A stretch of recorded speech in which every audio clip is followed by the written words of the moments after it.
Howdy y'all, Jason DeLoach, Voice of Nineveh. Thank you so much for joining me today.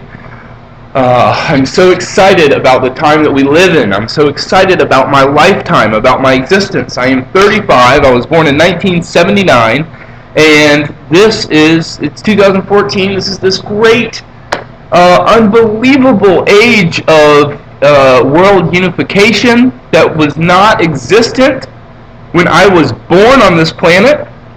This is a great age of understanding that we were nowhere close to. When I was born, I don't even think we even have the Hubble telescope out and have these different images that we now have of the outer rim planets. Maybe we got that in the 70s.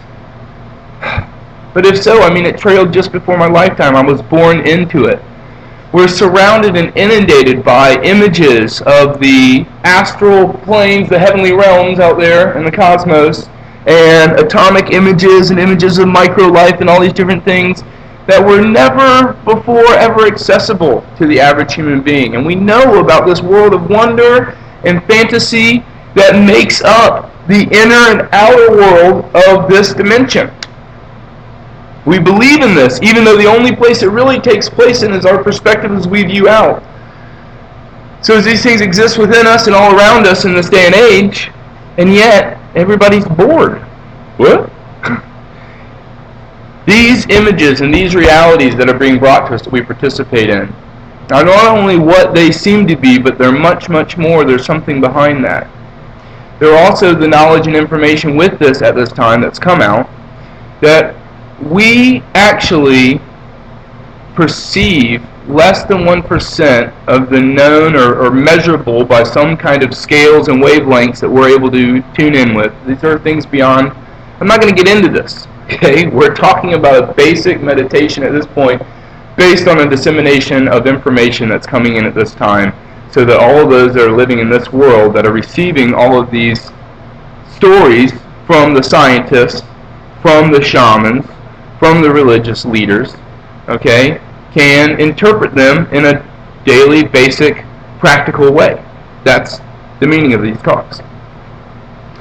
So we're going to break it down. That they say that we can see less than 1% of the known visible light spectrum, and that we hear less than 1% of the known acoustic spectrum. So it's delusional to believe that the world that we walk through actually looks and sounds like this. And in that basis, I argue to you and I herald the message that science itself now tells us undeniably that we live and walk through a mystical reality. We experience a world almost holographic within a great interwoven connected mystery that we share with all the other life forms of this planet. To what end and extent is their experience different from ours? We know not. And therefore, instead of a world full of knowledge, our knowledge brings us down to this little spectrum and opens up to us a world of mystery. And with this, a world of wonder. So instead of a world of knowledge, our knowledge has brought us to a world of wonder. Because there's more that we know of to wonder of, that we wonder at, than there is that we have true secured knowledge of. We've explored less than 1% of over half of the surface of our planet. Over 60% of this Earth's surface lies at the abyssal plane, okay, which is like, 2 miles down, something like this. And we've explored more people have been to the surface of the moon than have been there. This is unbelievable. If life has evolved up here, what are the odds that life has evolved down there? There is information coming out about water and its memory, and this idea that the ocean in and of itself holds consciousness and is itself a living, thinking organism. Really? You mean the same thing that all the indigenous leaders have been trying to tell us this entire time might just actually be the truth that we're coming to understand for the first time in a scientific enlightenment? Yes. Yes, this is the renaissance of the knowledge of man. This is where things have been merging. There has been many holy people and common people alike who are all holy and precious and sacred and divine. We are the one. I love it. We are the one.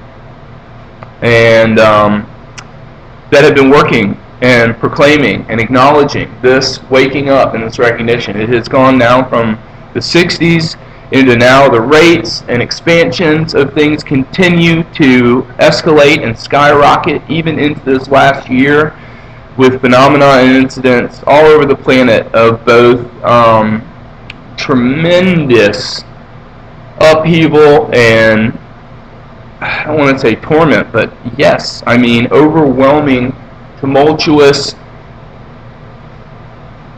sacrifice. I mean, the amount of people that we're losing to suicide on this planet every day. It's the number one loss of troops. We're losing 200 tribal children a day in young, early ages, between like 6 and 14 or something crazy like this, 16, 8 and 16, something crazy like this. So much desolation, the largest genocides in world history, the Ebola, all of these different diseases that have gone out. I mean, the rates, seriously, from the 60s to now, wake up, wake up, wake up, please. We live in a state of plague, the rates.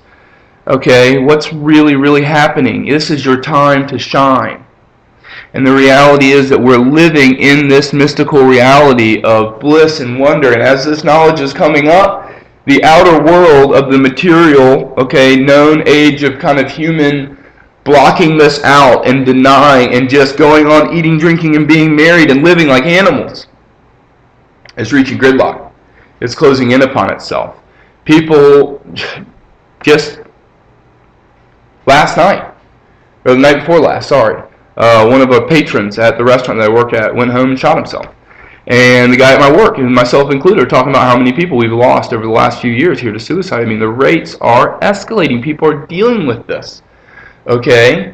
And meanwhile, there is a blessing. There is also a baptism of the Spirit that is happening. And we have a knowledge that life is different. There's no need to be bored. There's no need to tune out. There's no need to participate in this mortal story. You can shed that illusion and live in the reality of the eternal that is present and manifest in everything incarnate in this dimension, on this planet, in this plane.